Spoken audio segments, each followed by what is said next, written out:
Bom dia, pessoal, tudo bem? Bom dia, terceiros anos do CEP. Como é que vocês estão aí na quarentena, sobrevivendo, né? Atormentando os pais. Então, pessoal, estou retomando hoje a aula sobre o pré-modernismo no Brasil. Quero falar um pouquinho sobre o conto europeu, bem rapidamente mesmo, tudo bem? Tá bem corrido, né, esses dias. Talvez para vocês menos, talvez mais, mas para a gente aqui, porque a gente está organizando todas as turmas, atendendo, preparando aula para a SED, então tá bem confuso mesmo e bem, é, digamos assim, turbulento esses dias, né? Mas assim mesmo vou fazer essa aula para encerrar esse assunto e aí a gente vai começar um novo assunto que é um pouco mais difícil nessa próxima semana. E aqueles alunos que ainda não fizeram o trabalhinho do Augusto dos Anjos, façam, postem lá. Eu vi que bastante pessoas me enviou o trabalho, já olhei alguns, mas ainda não tive tempo para corrigir. Essa semana eu vou fazer isso, tudo bem? Vou estar corrigindo lá os trabalhos de vocês. Pessoal, então a gente vai encerrar o pré-modernismo retornando à prosa, retornando aos contos. E a gente vai falar então hoje do conto Urupês. Vocês lembram que eu fiz uma indicação de leitura para que vocês lessem Urupês. Como eu falei, não vou cobrar especificamente um trabalho, mas vai estar lá na prova do pré-modernismo que vai ocorrer por esses dias, mesmo aqui de forma online, tá? Tudo bem? Relembrando que vocês têm um trabalhinho ainda, que vale 30 pontos, que é aquela leitura ou do Policarpo Quaresma ou do livro Clara dos Anjos. Tudo bem? Então, quem está meio perdido aí, conversa com os seus representantes de turma, pergunta aqui para mim também, no Google Sala de Aula, tudo bem? Eu até queria, pessoal, fazer umas aulas com vocês, assim, online mesmo, né? Só que o problema está sendo que eu tenho muitas turmas.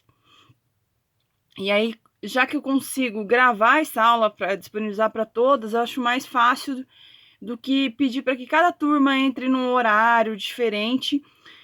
E vocês também estão acompanhando as aulas Paraná, né? A aula na televisão ou no YouTube. Então, para não sobrecarregar, eu tô optando por gravar a aula, né? Que aí eu alcanço todas as turmas. Tudo bem? Mas eu estou sempre disponível aí, caso vocês tenham alguma dúvida ali no Classroom. E pela manhã eu tô sempre no chat ali do Classroom. Então, se vocês precisarem falar comigo, é só entrar de manhã no nosso horário de aula. Na verdade, eu tô atendendo todas as turmas dos terceiros anos, das 8 ao meio-dia e meio. Tudo bem? Então, eu vou falar sobre o Urupês. E a leitura que eu vou fazer do Urupês é esse livro aqui, ok? Esse livro. Alguns de vocês baixaram somente o arquivo do conto Urupês. Não tem problema. Então, a base para minha leitura, a paginação é em relação a esse livro. Bem, pessoal, o Urupês ele foi escrito em 1918 por Monteiro Lobato. Vocês fizeram a pesquisa em sala, vocês lembram que o Monteiro Lobato ele foi adido na Embaixada do Brasil nos Estados Unidos, que ele era super nacionalista, tinha aí uma questão com o petróleo, escreveu vários artigos de jornais sobre isso, sobre a exploração nacional do petróleo, e que isso inclusive rendeu uma prisão ao Monteiro Lobato durante o Estado Novo do Getúlio Vargas. Tudo bem? O livro Urupês, ele não está no vestibular da Federal neste momento, mas ele já esteve no vestibular da Federal. E eu acredito, não fiz essa pesquisa, mas que ele não esteja em nenhum vestibular mais importante assim no país.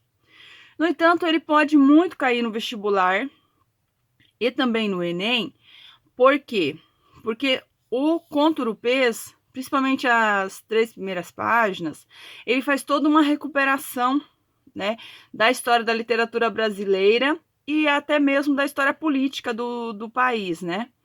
Então, assim, ele é bem interessante porque ele permite que você faça um vínculo com o que vem antes, com a literatura lá do segundo ano, do romantismo, do José de Alencar e também do Gonçalves Dias, que inclusive esse último, né, o Gonçalves Dias está no vestibular com Últimos Cantos. Tudo bem? Então, como que geralmente é abordado o Lobato aí agora no Enem, no vestibular? A partir desse vínculo que ele faz, né, com o romantismo que está presente ali no início do conto. O Urupês, pessoal, é o último conto do livro que leva esse nome. O livro, em geral, vai falar sobre a questão do pequeno agricultor, ou nem pequeno agricultor, da pessoa que vive no ambiente rural no interior de São Paulo. Vai falar sobre a degradação dessas grandes cidades, né, que já foram um dia polos do café e agora encontram meio abandonadas. Tudo bem? Então, a pegada do livro é essa, assim, falar um pouco sobre essa vida rural e tentar explicar por que as cidades estão naquele estado de abandono. E o Urupês, que fecha o livro, vai centrar especificamente na figura do Jeca Tatu, que ele vai servir como se fosse um estereótipo, uma metáfora, ou melhor, uma analogia que resume todas as características que o Monteiro Lobato acredita que o caboclo, aquele que vive no sertão, que vive na zona rural, tem, né? Todas as características que ele apresenta. Tudo bem? Então a gente vai começar pelo começo. Vamos começar a primeira página aqui de Urupês. Ok? No meu livro, então, é a primeira página, mas para vocês vai estar um pouco diferente quem tem a versão PDF. Então ele começa assim o livro. Esboroou-se o balsâmico indianismo de Alencar ao advento dos Rondons, que ao invés de imaginar índios num gabinete com reminiscências de Chateaubriand na cabeça e Iracema aberto sobre os joelhos, metem-se a palmilhar os sertões de Winchester em punho. E aqui ele está fazendo oposição, pessoal, entre o índio idealizado, criado no gabinete, do José de Alencar, e ele cita Iracema, ele vai dizer com reminiscência de Chateaubriand. Chateaubriand é um escritor francês que cria uma literatura toda assim, cheia de heroísmos. E o Alencar, apesar de criar uma literatura de cor nacional, de tratar de coisas brasileiras, ele vai pegar muito molde do Chateaubriand. Tudo bem? E aí ele faz essa oposição, então, esse modelo do Alencar de criar índio idealizado de gabinete a apresentação que os Rondons fazem dos índios. Quem que são os Rondons? Os irmãos Rondons, que palmilharam, então, os sertões de Winchester, quer dizer, de arma em punho, né? Então, a visão idealizada versus a visão realista dos índios. Aí ele continua toda essa referência à literatura do Alencar, dizendo assim, ó, morreu Peri em comparável idealização de um homem natural, como sonhava Rousseau, em referência ao filósofo Jacques Rousseau, que falava que o homem na natureza é bom, é puro, mas a sociedade o corrompe. Tudo bem? Aí ele vai continuando, ele vai citar de novo a questão dos Rondons e a etnologia dos sertanistas, que é o modo como os Rondons se apropriaram do estudo da questão indígena de uma forma mais científica, né? E aí ele vai dizer ali que, então, o índio que os Rondons apresentam, ele é um selvagem real, feio e brutesco, anguloso e desinteressante, tão incapaz muscularmente de arrancar uma palmeira, como incapaz moralmente de amar Ceci. E aqui ele retoma novamente, pessoal, a referência ao José de Alencar no romance O Guarani, aquele episódio final, quando a Ceci e o Peri escapam em cima de uma palmeira, e o Peri tem aquele gesto heróico lá para salvar a portuguesinha. Então, toda essa, ele está sempre contrapondo esse índio real com o índio heróico alencariano. Aí ele cita o Dom Maris, que é um personagem do Guarani, faz referências aqui aos personagens do Chateaubriand, que é da literatura de quem o José de Alencar se inspira, que é o Ariel e o Atala, né? E continua. E ele vai para a segunda página ainda falando sobre como o romantismo do Brasil idealizou o índio. Aqui o índio assumiu a função de herói, diferente do romance português, ele cita os autores portugueses aqui. E aí ele vai dizer que o indianismo, essa figura do índio heróico, ela se converteu, ela se reverteu numa espécie de caboclismo. Então tinha o indianismo, que tinha a figura central do índio. E agora, ou um pouco antes, o próprio Alencar fazendo isso, adotou também a mesma forma de abordar o índio, só que agora abordando o caboclo. E o agora não é agora o momento que quando eu digo agora não é o momento em que o Monteiro Lobato está escrevendo.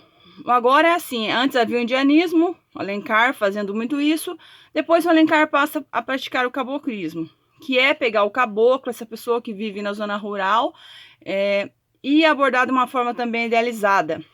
E aí, então, melhor dizendo, né, o Monteiro Lobato vai fazer a citação aos poemas do Gonçalves Dias, a seguir, né, quando ele vai dizer: terá o seu Juca Pirama, o seu Canto do Piaga.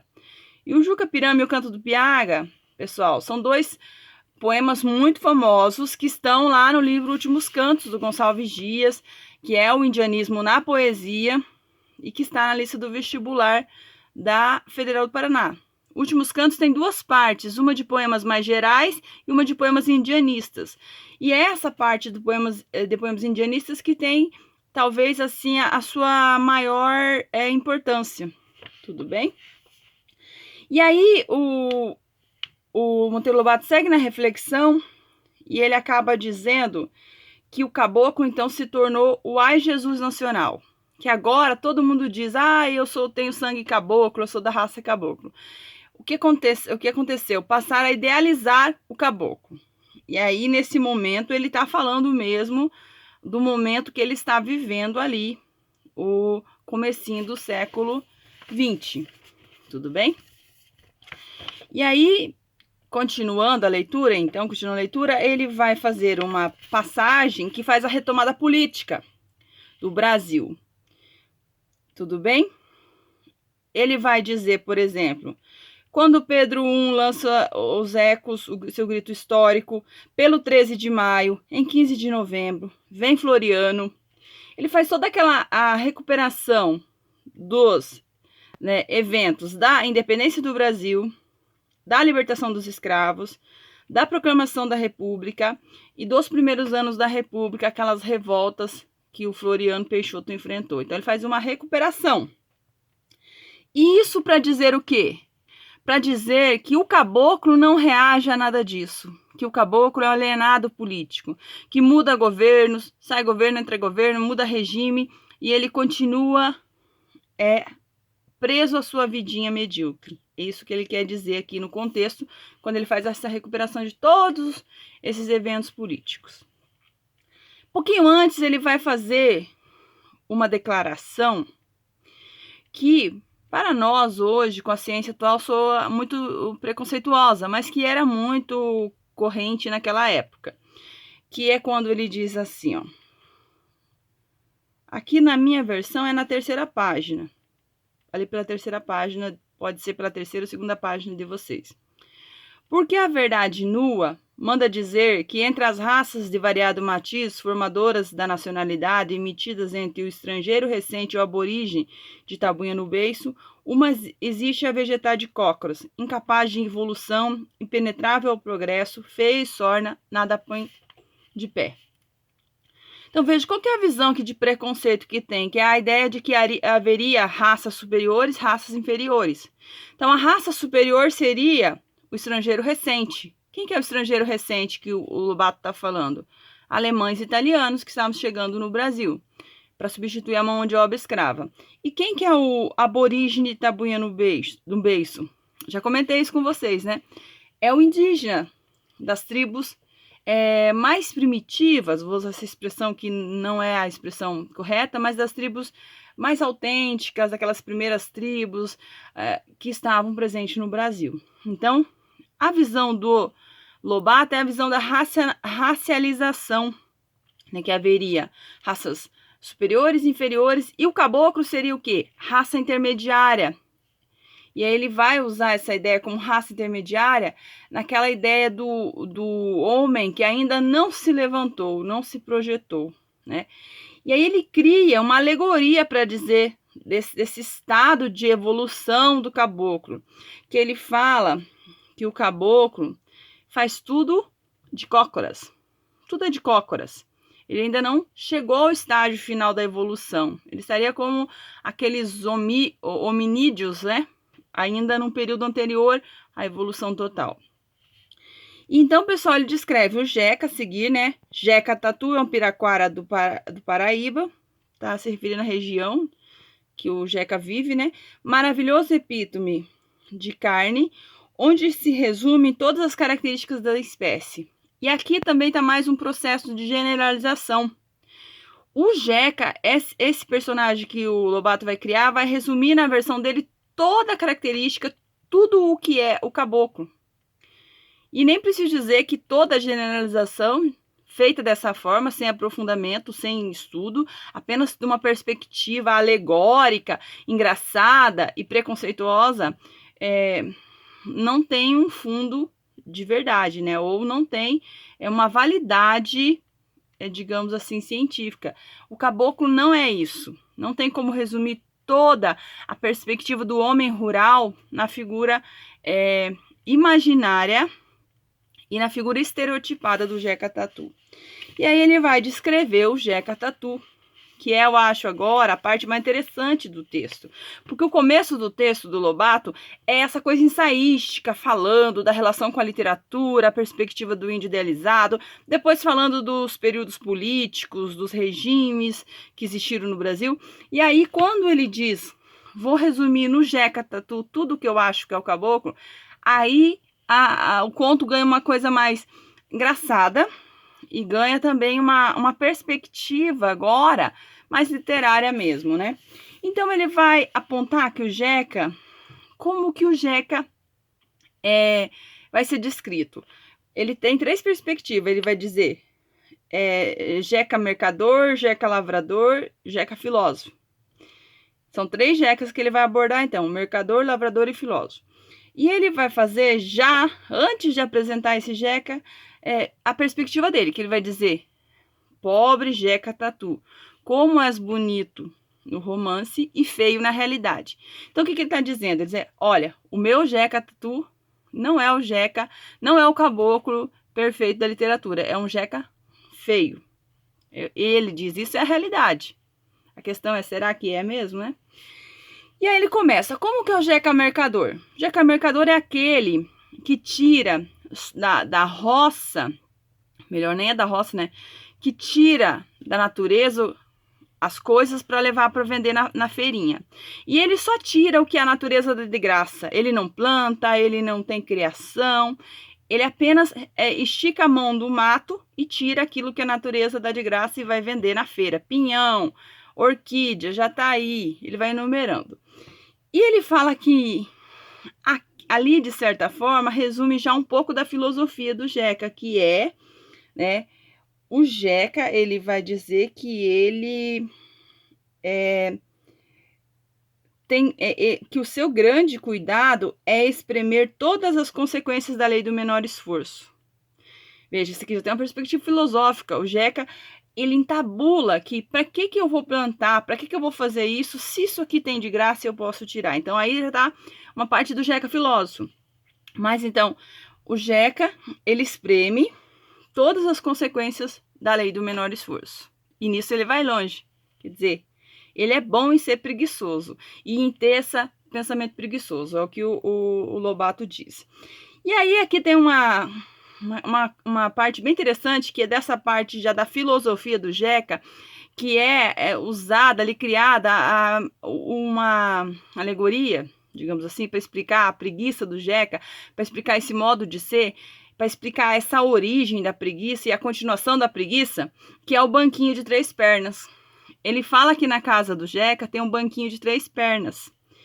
E para explicar que essa condição do Jeca é permanente, que ela é quase genética, histórica, que ela é bem aquela coisa do determinismo mesmo, ele diz, seus remotos avós não gozaram maiores comodidades, seus netos não meterão 4ª perna ao banco, né?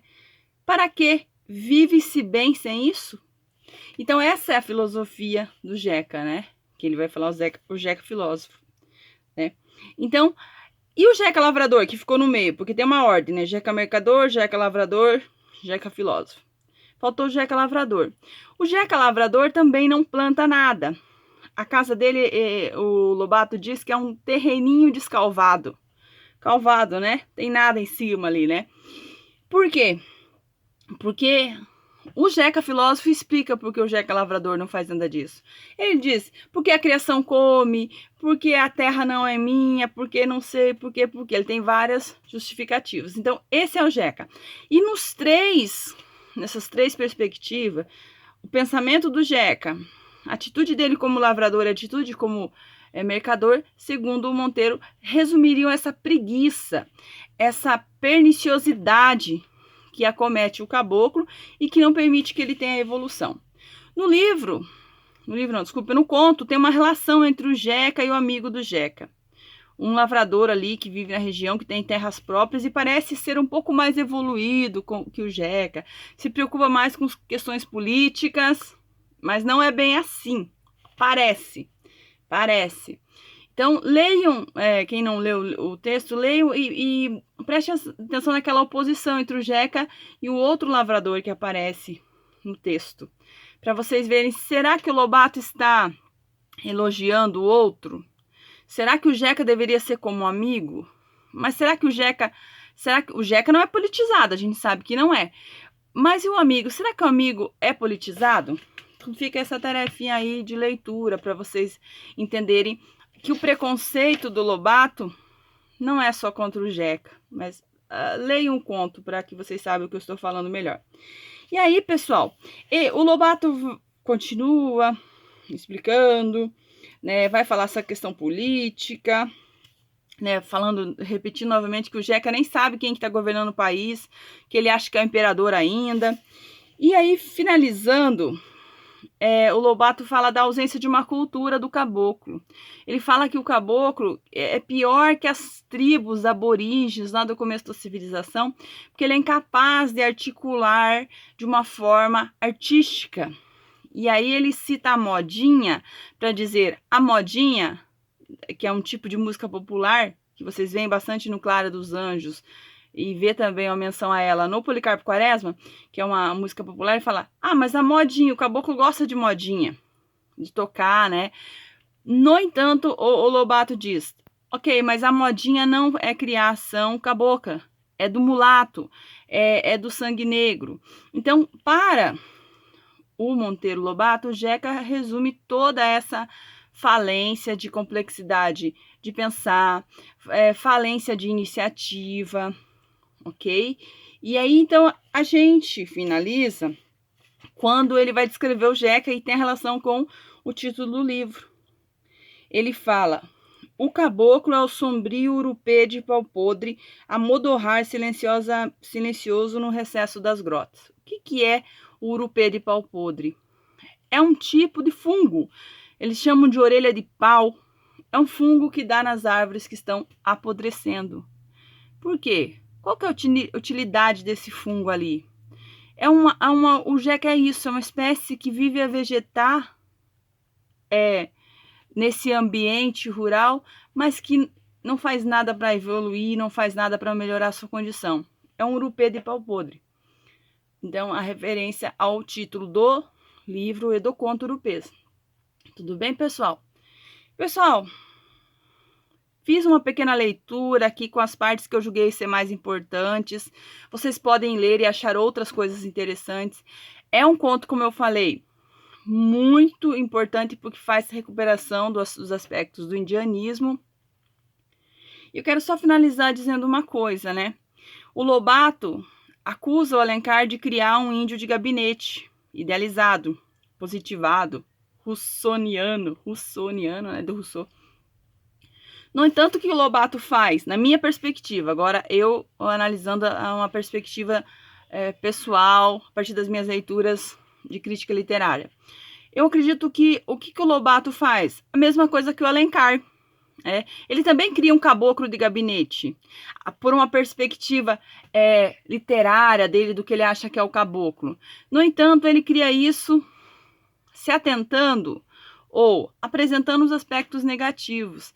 Então, veja, ele faz a mesma coisa que o Alencar, só que de forma contrária. O Alencar idealiza o índio que não é real, por certo, e o Lobato deprecia o caboclo por meio da figura do Jeca Tatu, mas também é um caboclo que não é real, porque o Lobato não fez um estudo além do seu gabinete e da sua perspectiva política, ideológica, de fazendeiro, né, do interior de São Paulo. Então é isso, espero que vocês tenham gostado. Em breve nós voltamos a nos falar. Então, encerramos essa parte do pré-modernismo. Vou deixar depois uma atividadezinha para vocês pensarem sobre o conto do Monteiro Lobato. E mais para frente dou as indicações do que a gente vai fazer em relação à avaliação, que vai ter uma avaliação mais robusta, digamos assim, de toda essa literatura. Tudo bem? Tenham um bom dia, tenham um ótimo fio de semana, é ótimo, né, gente? É um fio de semana, mas tá acabando, né? Mas tenham um ótimo resto de semana e eu volto a conversar com vocês, se possível ainda amanhã ou depois. Tudo bem, pessoal? Obrigada, beijo, saudade de vocês, saudade da nossa aula presencial.